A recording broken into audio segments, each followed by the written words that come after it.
네, 재테크에 대한 궁금증 매부리가 대신 물어드립니다. 오늘 대신 물어드립니다 시간은 김태용 그로스일 자산운용 대표님 모시고 진행하겠습니다. 대표님 안녕하세요. 네, 안녕하십니까. 매부리. 여러분 오늘 촬영이 진행된 시점이 추석 연휴 직후 연휴가 끝난 직후 월요일인데요. 추석 동안 많은 일이 있었습니다. 트럼프 미국 대통령이 코로나 바이러스 감염된 소식이 추석 연휴에 들려서 전 세계를 깜짝 놀라게 했는데요. 그 이후로 나스닥 시장 변동성도 심해지고 이 코스피에 대한 전망도 좀 엇갈리는 것 같습니다. 앞으로 이 전망 어떻게 보시는지, 또 트럼프 사태가 글로벌 주식시장 전반에 어떤 영향을 미칠지 좀 짚어주시면 감사하겠습니다. 네, 이게 갑자기 생긴 이슈라서 먼저 트럼프의 그 영향만 저희가 이제 생각한 것들을 먼저 말씀을 드리면 네. 결론적으로는 큰 영향은 없을 거는 같아요. 네. 네. 왜 그리고 그렇게 생각하세요? 이미 어느 정도 1차 토론회 직후에 그 지지율의 변화가 큰 폭으로 다시 벌어졌습니다. 다 보셔서 아시겠지만은 거의 하여튼 조사 기관마다 다르지만 한 6, 7% 이상 뺏어간 것 같아요. 네, 그래서 지금은 이제 바이든의 확률이 높다 이렇게 보고 있고요. 그 다음에 2차 토론회를 할 수 있을 수도 있고 15일인데 못할 가능성도 굉장히 높죠. 네. 그런데 만약에 2차 토론회 때 트럼프 대통령이 빨리 회복해서 불굴의 의지로 나와서 나는 극복했다 이런 모습을 보여주면서 역시 대통령이 같이 어려움을 겪었지만 극복해내고 이런 대통령이다 이런 것들을 부각을 시키면은 물론 동정표를 얻을 수도 있을 것 같아요. 네. 그렇지만은 제가 이제 저희 혼자 생각은 아니고 이제 JP 모건 리포트가 이제 금요일 날 나왔는데 그런 것들도 이제 읽어보고 이랬을 때 아무래도 바이든의 확률이 더 높아졌다. 이제 이렇게들 기술을 하고 있습니다. 그래서 결과적으로 보면은 바이든 대통령이 된다 그러면은 그러면은 어느 쪽이 유리할 것이냐, 그러니까 어떤 업종이나 어떤 나라가 유리할 것이냐 이런 부분을 이제는 좀 주목해서 미리부터 봐야 될 것 같아요. 이미 많이들 아실 거예요. 이제 바이든 정책 같은 경우가 크게 두 축만 말씀드리면은 일단은 이제 법인세율 감면했던 거 다시 올리겠다. 28%로 올리겠다. 그 다음에 또 하나는 신재생 에너지나 이런 재정 정책을 강하게 펴겠다. 이 부분입니다. 그래서 이제 만약에 바이든이 된다 그러면은 실질적으로 저희는 한국에 있으니까 한국이 더 유리하다라는 거를 좀 먼저 말씀을 드리고 싶어요. 네. 뭐냐면은 트럼프 대통령이 만약에 재선이 되면은 또 중국을 계속 압박할 거잖아요.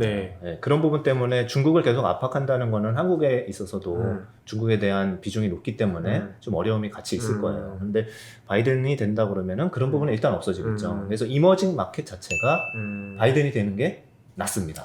좋습니다. 네. 미국 주식 선호도가 좀 감소하기 때문인 거예요? 아니면은 바이든의 정책 때문인가요? 정책 때문에 그렇고요. 두 번째 또 굉장히 중요한 게 있어요. 뭐냐면은 바이든은 재정 정책을 더 피려고 그래요. 그러니까 민주당의 특징이 지금 얼마 전까지도 아직 합의안이 안 나온 이유가 맨 처음에 이제 민주당은 3조 달러를 부양책을 쓰겠다라는 거고 그리고 이제 그다음에 공화당 같은 경우는 지금 1조 달러만 하겠다라고 해서 이 간격이 굉장히 컸었는데 최근에 많이 좁혀지고 있어요. 그래서 한 0.5조 달러 정도로 거의 좁혀졌어요. 그래서 이거 타결될 것 같습니다. 제가 보기엔 타결될 것 같고요. 그리고 민주당이 되면은 결국은 이제 또 재정 정책을 피고 또 유동성이 늘어나기 때문에 전체적으로 주식시장에 유리하고요. 그러면 이제 또 달러 강세가 덜 가겠죠. 유동성 또 풀리니까. 그러면은 달러 강세가 덜 간다는 거는 이머징 마켓에 당연히 유리한 환경이 되는 거예요. 알겠습니다.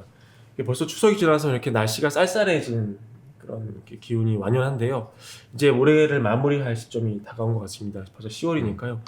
연말이나 내년 초에 이런 관점에서 좀 주목해야 할 업종이나 산업 궁금합니다. 알겠습니다. 업종을 이제 저희가 많이 좁혀봤습니다. 왜냐하면은 처음에 말씀드린 것처럼 유동성 장세 일부 스테이지가 끝났고 지금 약간 조정을 거쳐서 이제 2부인 실적 장세나 경제 관련한 실물 지표에 관련된 장세로 넘어갈 겁니다. 그래서 저희가 과거 사례를 한번 봤어요. 그래서 2008년, 9년, 10년을 한번 보시면은 지금이랑 약간 비슷한 부분은 급락을 했다가 2009년에 크게 회복하는 장세가 있었죠. 그때 기억이 나시겠지만 그때는 뭐 칠공주라는 단어도 있었고요. 그 다음에 차화정이라는 네. 단어가 있었습니다. 그러니까 칠공주는 7개의 업체들, 7개의 제조 기반의 기업들이 빠르게 회복하는 단계였고요. 그 다음에 종목이 되게 슬림화됐어요. 네, 슬림화돼서 차화정의 3개의 업종으로 슬림화된 거죠. 근데 가만히 보면은요, 그때 왜 바뀌었을까, 주도주가. 예. 그러면은, 그러니까 압축이 된 거죠. 바뀌었다기보다도 왜 압축이 됐을까 보시면은, 그냥 같이 유동성으로 올라갔던 기업 중에서 실적이 뒷받침이 되지 않았던 기업들은 거기서 멈춘 거군요. 탈락했습니다. 네. 그래서 7개의 종목 중에서 네. 차화정의 3개 종목이 네, 남은 거예요. 네. 그리고 실질적으로 저희가 그 컨센서스의 변화를 보니까 좋아지는 업종들만 살아남았더라. 예, 지금도 굉장히 비슷합니다. 네, 지금도 굉장히 비슷하다고 생각이 들고요. 네. 저희가 봤을 때 지금 많이 올랐던 게 BBIG와 같은 예. 성장주들이었잖아요. BBIC가 배터리, 바이오, 그쵸. 인터넷, 게임. 게임. 네. 그쵸. 네. 그래서 배터리, 바이오, 인터넷 게임인데 저희가 볼 때는 이게 이제 빠진다는 건 아니고 조금 이제 둔화되는 게 2개의 업종이 그렇게 보이는데 바이오랑 게임은 약간 역할을 많이 한 거 아닌가 이런 생각이 들어요. 같이 끌고 왔으니까 이제 예. 쉴 때가 됐다. 예, 엄청 끌고 왔고 네. 그 다음에 뭐 이익이 계속 상향 조정이 돼야 되는데 그 부분들이 사실은 뭐 게임은 우리가 코로나 때문에 쉴 때 많이들 하셨잖아요. 네. 그런데 뭐 내년 생각해 보시면은 경제 활동이 더 돌아갈 거거든요. 그래서 더 바빠질 거고 게임할 시간이 상대적으로 조금 뭐 2, 3분기처럼 좋지는 않을 거다라는 부분이 있고요. 네. 뭐 두 번째 뭐 바이오는 아직 뭐 바이오테크는 되게 좋아요. 아직도 좋지만은 저희가 바이오에서 제일 큰 게 보면은 삼성 바이오로직스랑 네. 센트리온 네. 이쪽 그룹이지 않습니까? 그런데 산업의 약간의 변화를 보면은 과거 한 1, 2년간은 저희 우리나라의 바이오시밀러가 독주를 했어요. 네. 네, 거의 독주를 했습니다. 근데 지금은 뭐 존슨앤존슨이나 파이자나 많은 기업들이 뭐 테바라든지 이런 기업들이 바이오시밀러의 신제품들을 계속 내놓고 있습니다. 그래서 경쟁이 좀 치열해진 부분들이 있습니다. 그래서 이제 그 2개는 어느 정도는 약간 이제 저희는 이제 둔화로 보고 그거보다는 배터리와 그다음에 인터넷은 계속 주도주가 될 것 같습니다. 그래서 저희는 이제 BBIG를 BI 그다음에 하나 추가를 하면은 성장주 중에서는 신재생 에너지. 그래서 그게 리뉴어블 그렇죠. 에너지라고 네. 부르잖아요. 그래서 굳이 이걸 장명을 하자면 BIR 정도 되겠네요. BIR. 네, 억지로 끼었나요? 너무 억지로 끼워 맞추는 그냥 리뉴어블 에너지를 네. 성장주에서 하나를 추가를 네. 할 생각이에요. 리니엄 에너지도 네. 사실 좀 많이 올랐어요 지금까지. 네. 그렇지만은 호재가 계속 있다라는 거는 바이든의 정책 때문에 그렇습니다. 네. 저희의 모든 가정은 어느 정도는 바이든이 대통령으로 당선이 된다 이런 가정이 좀 깔려 있습니다. 네. 네. 그리고 전 세계에서 차가 연간 팔리는 대수가 한 1억 대 조금 안 됩니다. 네. 9천만 대에서 1억 대 사이에요. 네. 네. 그 정도 되는데 지금 전기차가 팔린 대수를 보면은요 한 2%대밖에 안 돼요. 2%. 예. 네. 근데 그 모든 국가들의 모든 자동차 업체들이 배터리차, 그러니까 전기차들을 계속 생산을 해낼 계획이고 네. 앞으로 엄청나게 증설을 하고 있습니다. 그렇기 때문에 이 큰 산업 사이클에서 봤을 때 그 2차 전지, 그 다음에 EV 이런 쪽은 아직도 산업의 초기 국면이기 때문에 저희는 굉장히 장기 성장주로 보고 있습니다. 네. BIR을 제외한 네. 다른 업종에서 좀 주목할 그 업종도 있을지. 네, 그렇죠. 저희가 먼저 이렇게 올라가기 시작할 업종을 굳이 말씀을 드리면은 실적이 이제 탁 튈 업종을 찾으면 되겠네요. 네, 맞습니다. 반도체. 반도체요. 예. 반도체랑 자동차, 자동차, 그 다음에 화학업종. 화학 업종이요. 이 3개로만 압축을 드리겠습니다. 그래서 반도체는 약간 성장주에 가깝다 이렇게 생각하실 그러게요. 수는 네. 있는데요. 네. 그렇지만은 그 성장주처럼 이렇게 많이 오르지도 못했고요. 전혀 못 오른 게 또 굉장한 매력이죠. 하이닉스 같은 거 보시면은 이제 거의 못 올랐잖아요. 네. 그래서 소외됐었던 부분인데 이거 역시 그냥 펀더멘탈 따라간 겁니다. 왜냐하면 반도체 가격이 지금도 빠지고 있고 아직도 빠지고 있습니다. 그래서 4분기에는 그 빠지는 게 마무리가 되고요. 반도체 업종이 좋아지는 이유는 내년도에는 사실상 반도체의 투자가 굉장히 작았습니다. 그래서 생산량 자체가 내년에는 줄어들 거고 반면에 수요는 많이 회복을 할 겁니다. 내년에. 이런 부분 때문에 그렇고요. 지금 서버 디램 가격이 굉장히 안 좋은데 사실 이제 뭐 한 2주 된 얘기인데 아마존이 세계 1위에 네. 아마존 웹 서비스가 세계 네. 1위에 클라우드 서비스를 하고 있고 네. 데이터 센터를 구축하잖아요. 근데 그 서버 디램에 대한 그 오더를 크게 늘리고 있습니다. 네, 그래서 그런 부분도 하나의 증거로 볼 수 있고요. 그래서 내년 초부터는 저희는 이제 반도체 업종을 반드시 주목하셔야 된다. 그렇군요. 이렇게 말씀을 드리고요. 네. 그다음에 제가 두 개 더 말씀드렸잖아요. 네. 그래서 자동차 확 말씀드렸는데 하나만 강조를 드리면은 지금 뭐 테슬라 때문에 자동차 산업 자체가 어떻게 빅뱅이 오기 시작을 네. 했고 거기서의 마켓시어에 큰 변화들이 있을 겁니다.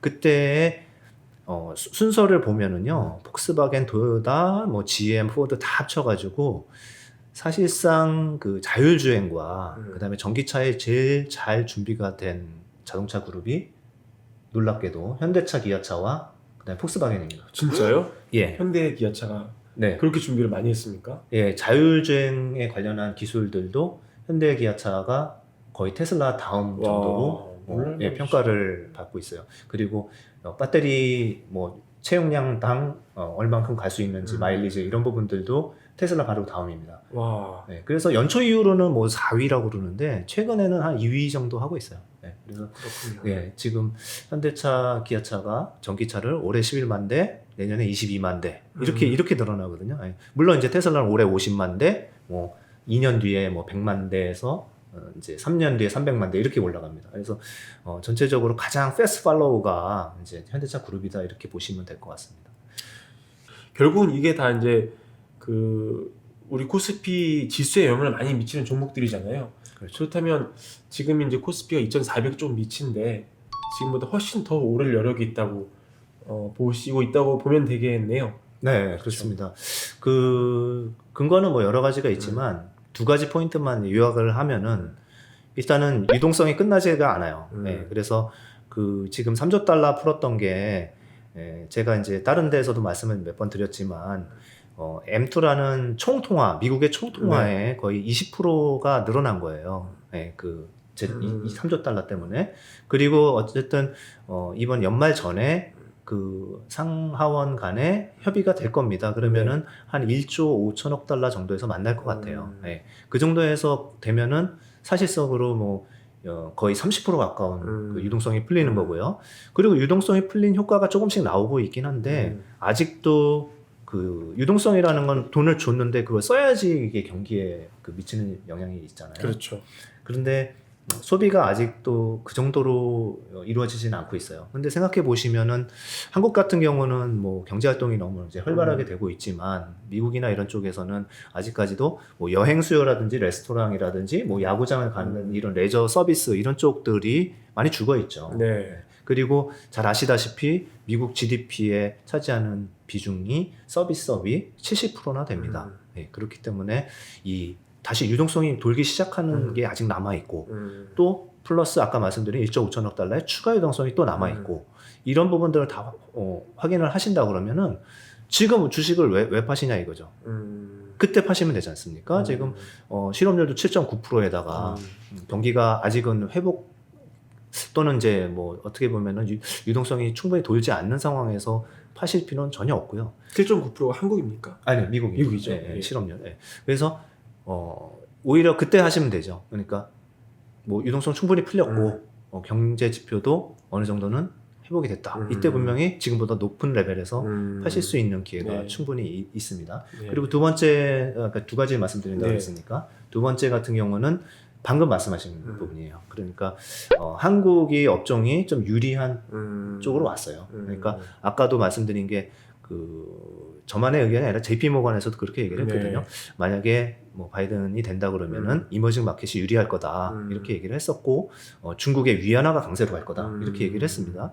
뭐 당연한 거죠. 그래서 그렇게 되면은 한국도 같이 수혜를 받을 거고 그 중에서는 반도체 업종 이런 부분들이 수혜를 받을 거로 생각을 하고 있습니다. 그래서 지수는 네. 저희가 지수 레벨을 얘기는 잘 안 해요. 사실 이게 의미가 네. 없는 거죠. 제가 네. 그렇죠. 제가 2100일 때 그때 뭐 2500까지 갑니다. 이렇게 맞아요. 한번 7월에 말씀을 그렇게 얘기를 하셨죠. 예, 그렇게 말씀을 드렸는데 네. 그게 그 뜻이 있고 2500을 말씀드리려고 그런 게 아니라 앞으로 이제 더 지금보다는 훨씬 더 올라갈 거라는 걸 강조드렸던 거고요. 지금도 마찬가지입니다. 그 과거의 정고점이 2,600이었더라고요. 코스피 네, 같은 네. 경우. 네. 뚫을 수 근데 있을까요?